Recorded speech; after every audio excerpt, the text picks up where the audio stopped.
પીજીવીસીએલની team પહોંચી ગામમાં અને ગામના લોકોએ એકઠા થઈને અધિકારીઓને તતડાવી નાખ્યા। સોશિયલ મીડિયામાં વાયરલ થઈ રહેલો આ વિડીયો છે દેવભૂમિ દ્વારકા જિલ્લાના ભીંડા ગામનો।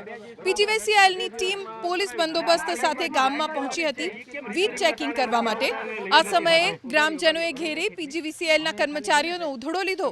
ગ્રામજનોનું કહેવું હતું કે પૂરતો વીજ પુરવઠો તો આપતા નથી અને વીજ ચેકિંગ કરવા માટે દોડ્યા આવો છો। વીજ ફોલ્ટ સર્જાય ત્યારે ગુજરાત રજૂઆત કરવા છતાં સમારકામ કરવા માટે આવતા નથી અને ચેકિંગ માટે આખો સ્ટાફ હાજર થઈ જાય છે। સુરતથી સમાચાર। સુરતમાં મેટ્રોની કામગીરીના કારણે વેપારીઓ પરેશાન થઈ રહ્યા છે। ભાગડ રાજમાર્ગ વિસ્તારમાં એક તરફ મેટ્રો ટ્રેનની કામગીરી ચાલી રહી છે તો બીજી તરફ રોડ સાંકડો હોવાથી વેપારીઓ પરેશાન થયા છે। 3 વર્ષથી વેપારીઓના ધંધા રોજગારને અસર થઈ છે।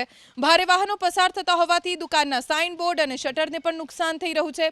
વેપારીઓ અનુસાર મેટ્રો પ્રશાસને માત્ર 7 ફૂટ રસ્તો ખુલ્લો રાખ્યો પરંતુ યોગ્ય રીતે લેવલ ન કરતા વેપારીઓને હાલાકી થઈ રહી છે।